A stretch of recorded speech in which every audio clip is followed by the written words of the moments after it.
Okay, we're going to look at problem 5.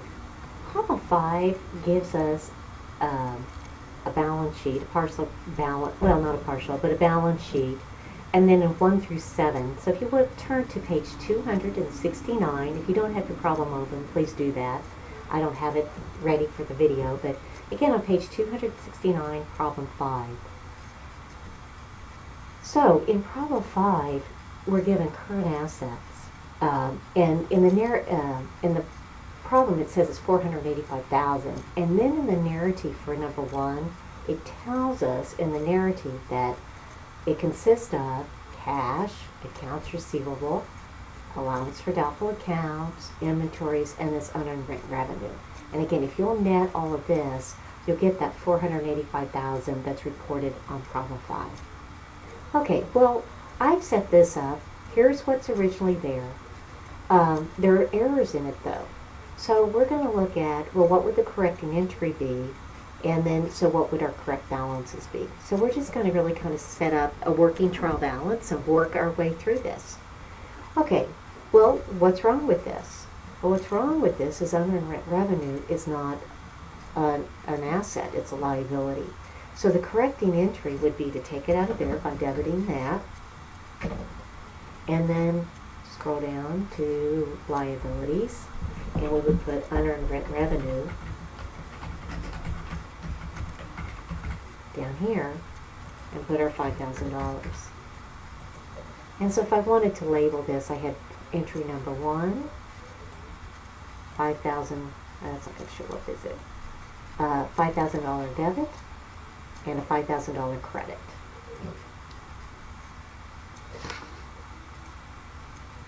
Okay. The next one is investments. Investments reported in the problem at 640,000, and then in the information number 2, it gives us all the details: cash surrender value of the life insurance, investments in short-term investments, long-term investments, bond sinking fund. So, I have to look at, well, what's wrong here? Well, if we've got short-term investments, those should go under our current assets. So we want to take it out of here by crediting it, and we'll create another account. Actually, just copy that over. So copy that account and put it in the current assets. So we debit the current assets, credit it out of investments. Number 3 looks at property, plant, and equipment, and it gives us a balance of $1,720,000. And then in the narrative in number 3, it tells us all the detail: buildings plus its accumulated depreciation, equipment plus its accumulated depreciation, and land held for future use. Well, here again, you've got to recognize: are there any errors in this? Yes. Land held for future use is not being used in operations. Remember, to categorize an asset as property, plant, and equipment, it has to be operational, being used in operations, and this is not. So we're going to take it out of there. This didn't have another asset category, I could put it in other assets, or another option is put it in investments. So we're going to copy and paste it into investments. Either way, other assets or investments, either of those categories would work. And then lastly, intangible assets, it's given to be $305,000. In number 4, narrative, it tells us all the detail: franchise, goodwill, discount on bonds payable. Well, discount on bonds payable, that has to do with bonds payable, and that's a liability. So this is actually a contra liability. So we want to take it out of the discount and move it over here in the liability section. Actually, long-term liability section. Okay, so we credited intangible assets and debited long-term liabilities. So when we're done, we're going to see this credit for bonds payable. See, I misspelled that. Let me get that corrected line there. This credit for bonds payable, and then we'll subtract the debit for the discount. Okay, and then number 5, has to do current liabilities is the next one. That's $380,000, and then the narrative gave us this detail of these items.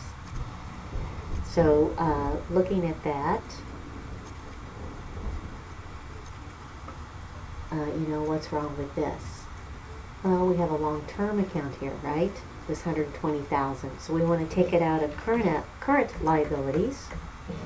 Take it out of current liabilities and put it in long-term. So just moving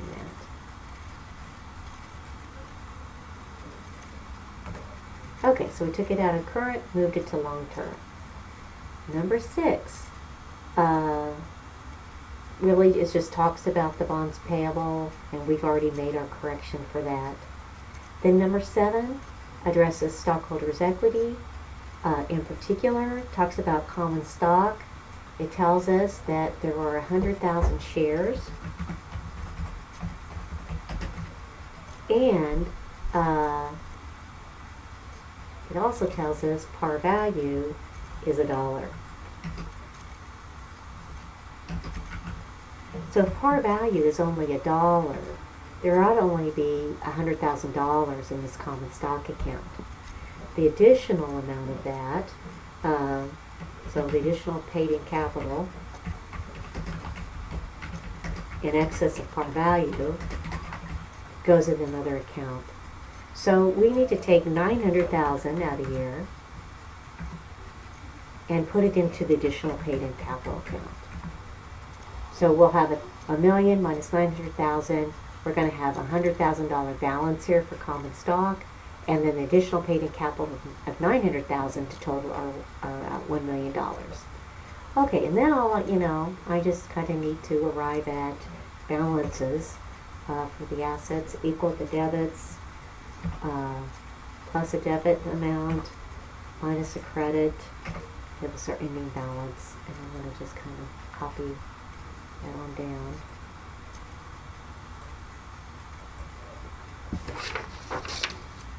All the way.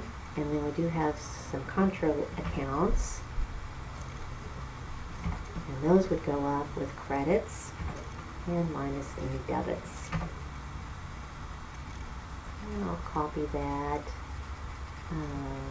Let's see, where's our accumulate here? Accumulated depreciation accounts.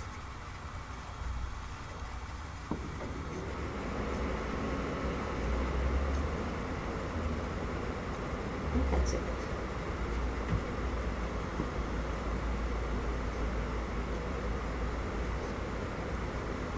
Okay, and then on our liabilities, that's going to equal starting with a credit, plus a credit, minus the debits. Copy those down.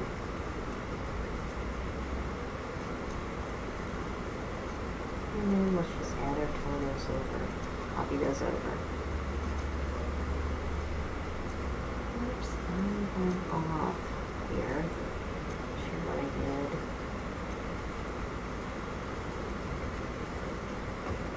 Let's see, we're about 5,000.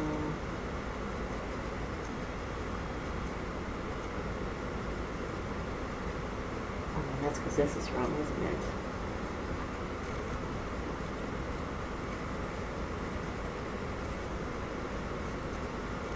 There we go. Change that formula for that. All right, now we're in balance. Good to go. Okay, so anyhow, that's just, arriving at those correcting entries, and here would be over here would be your final amounts for your different categories for your balance sheet.